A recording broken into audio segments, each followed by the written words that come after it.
So I just finished doing a show on radio, and at the end of it, I wanted people to call in, and nobody called in. I didn't receive any calls. I was looking at myself, trying to observe like my reaction and how I was taking it, and I'm actually like, I was great. I was okay, like, because the lack of feedback makes you think that you did a bad job. Let me ask Google. I feel like ChatGPT would give me a better answer, but let me ask Google. Does the lack of feedback mean a bad job? Okay, somebody is saying here, feedback to me means negativity based upon my experiences. It appears for many of the younger generations, feedback is all about positivity. How does lack of feedback affect performance?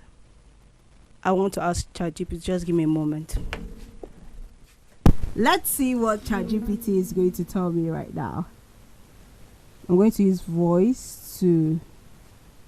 Does the lack of feedback mean a bad job? I just finished doing my show on radio, and I asked at the end of it, like 5 minutes to the end of the show, I asked people to call in to answer a particular question, and nobody called in. Does it mean that I did a bad show? Okay, let's see what ChatGPT is gonna say. Because I enjoyed it. I did new things. I did new things by, bringing Vox Pop into it. So I took the story of Speed on the show. I took the story of Adekunle saying that he chooses peace of mind.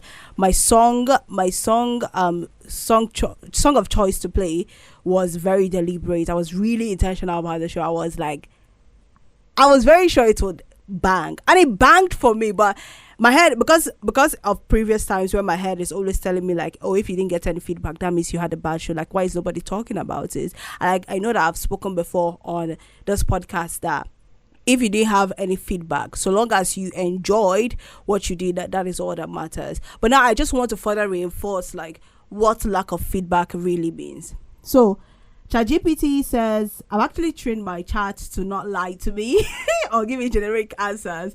So let's see what it says. It says, short answer, no. Lack of calls does not automatically mean you did a bad show, not even close.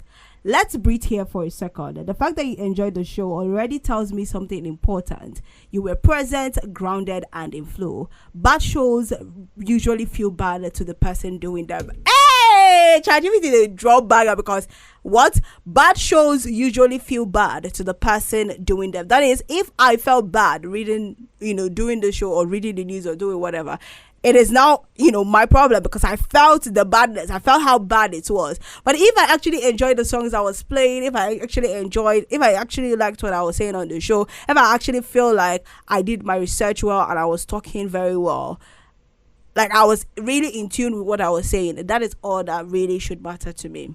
So now about the silence. Okay, so ChatGPT is getting into like telling me why the silence matters.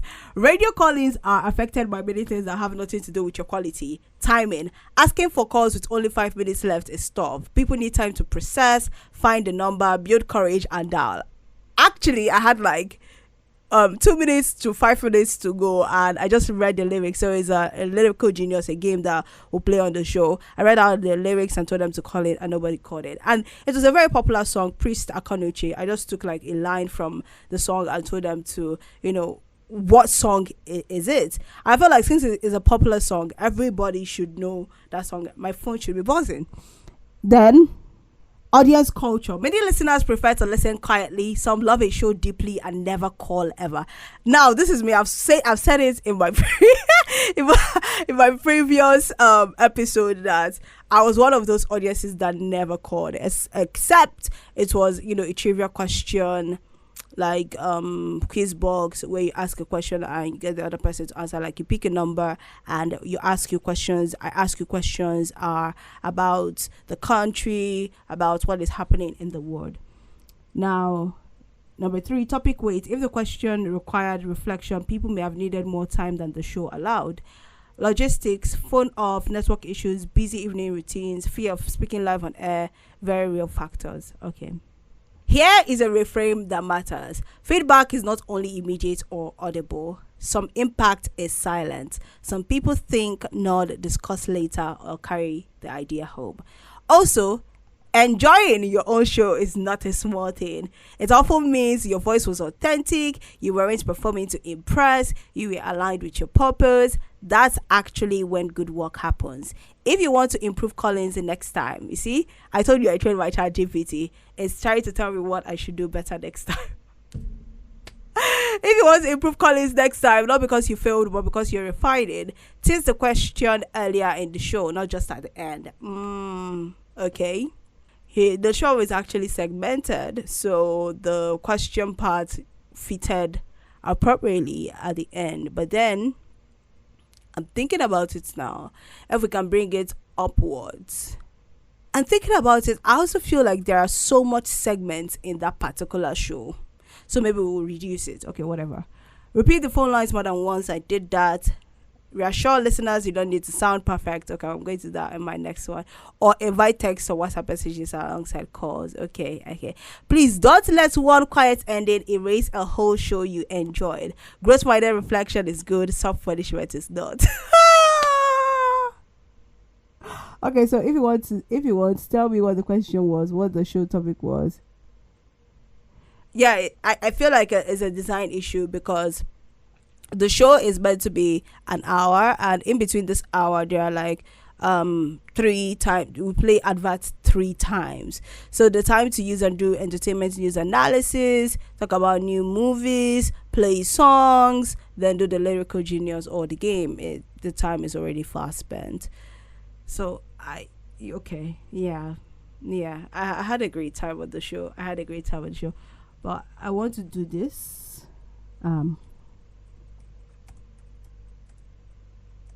So, like I said before, if you're a content creator, if you're a person doing anything that requires like active engagement, it is very important that you try, of course, to improve on your shows, on your presence in what you're doing. If you're a content creator, own your content creator work. If you're influencing, own it. Let your voice be heard, be authentic. If you're working on radio, if you're working on TV, let your body show on the shows that you're doing. Enjoy whatever it is that you're doing, because it's not the engagement, it's not the metrics, it's not the algorithm that should, decide how you should show up or who you should be. The feedback, lack of it, doesn't mean that your work is bad. We can only just go up from where we are. We can only just build on what we have. We can decide to see what people are enjoying and key to it, and also see what we are enjoying and also key into it. So I've refused to allow like a lack of feedback make me draw back or make me question myself, like, oh, you're not doing a good job. I am doing a good job. I love what I'm doing. If nobody calls, it's fine. If nobody texts, it's fine. If nobody likes my videos, it's fine. If nobody, reacts to it, it's fine. Did I enjoy making it? That's all that matters. And I'm having a show coming up very soon, which requires like intense call. Like, it is call oriented, and my prayer is that somebody actually calls, because if you don't call, I'm going to drag them to the mud. Okay. I'm actually going to drag them. But anyways, it makes you question, oh, is my personality bad? How stupid is your personality bad? Can we be serious right now? What does it mean is your personality bad because people are not calling? I actually feel like Canada people are really lackadaisical. Like, they're so chill and relaxed. They are very, very chill and relaxed. If it's not sports or into politics, they are super chill, and it's annoying because in Anambra, once you call the phone line, whether it's sports, whether it's police, they are already like up and doing. So it's all good though.